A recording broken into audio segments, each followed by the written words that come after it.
So it's been about 28 years since the world, or at least your part of the world, has pretty much come to an end due to an infection that has caused essentially a zombie outbreak.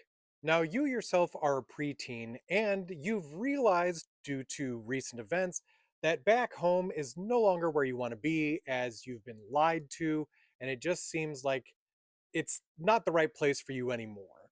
So you venture out into this highly dangerous world to strike it out on your own.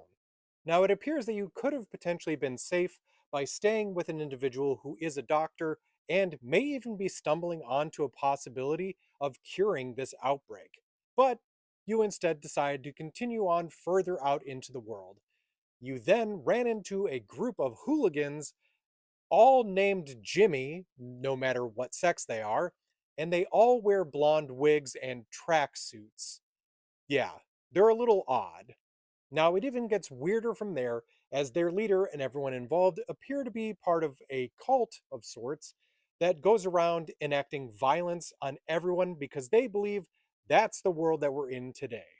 So, do you decide to stay with this group and more than likely end up committing these atrocities, or do you try to escape and make your way back through all of these other infected people to maybe a possibility of safety? Well, this just so happens to be the plot of the movie that I reviewed for today's Askewed Reviews. It's probably pretty easy to figure out that the movie that I'm referring to is the 2026 film 28 Years Later, The Bone Temple. This is directed by Nia DaCosta, who also directed the first 28 Years Later film. Now, if you're well aware of this series, you know that this way that I'm going to describe it is confusing, but does also make sense. So, The Bone Temple is actually the fourth film, technically, in the 28 movies series, but is also the second film of the trilogy that is starting off kind of a new world or new kind of series to it, but is all still connected. Now, hopefully, that confusing explanation did not turn you off from wanting to go see this. Let me tell you more about the concept to see if that pulls you back in. Now, as I was mentioning, we do pick back up with our main character of Spike from the first film. He is this child character that has decided at the end of the first film, well, first of this new series, let's not get back into the confusing part.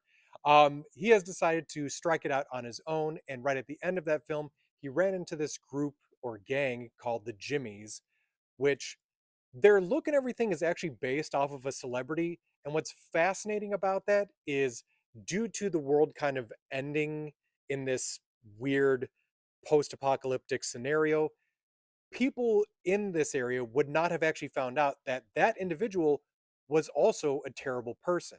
So it's really interesting if you look further into that. Now Spike gets assimilated into this group and becomes a Jimmy. Now they go around the countryside, not only just pretty easily taking out all of these infected that run into them, but they do make sure that a lot of violence comes to any other people that they run into because they are supposedly doing this for their leader, Jimmy Crystal, and his father, who is supposedly Satan, or as they say, Old Nick. Now, while all of that is going on, we do pick up with the character Dr. Kelson from the last film as well, who did make the Bone Temple, which is what is in the subtitle. Now, what he's been doing is trying to see if he can help get rid of some of the rage that not only the infected have, but more specifically, an alpha that's in the area that he has named Samson. A weird but very interesting relationship begins to form between Kelson and Samson.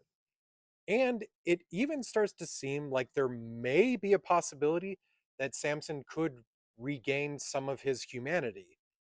So Kelson continues to work on this.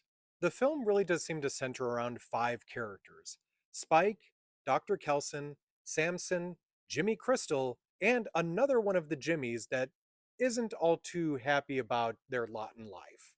This movie is absolutely enthralling and fascinating, even though, like, mind you, with Samson, the statement I'm about to make is not technically true, but this film barely focuses on the infected at all. And that's honestly totally fine. Even though they are a huge part of the rest of the series leading up to this film, they're almost an afterthought, and I don't mind it whatsoever. This is such an amazing and entertaining story about these characters and about this world. So for me, I thoroughly enjoyed this film and really pretty much everything about it.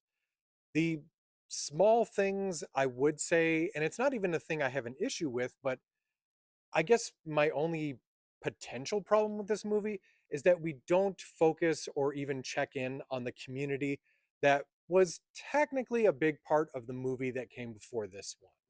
Now, with there being a third film in this trilogy, and a fifth film in the series, there's every possibility we might learn more about them in that one, or we may just never get back to them. Now, I'm trying to make sure I don't really give away too many spoilers or anything, but I do at least want to say there is a very cool cameo that also does appear in this film.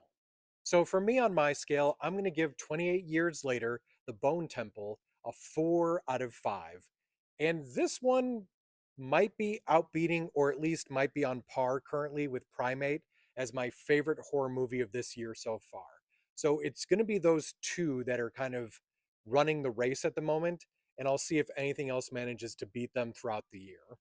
I hope you enjoyed this episode of Askewed Reviews. And if you've already seen this film, let me know what you thought about it.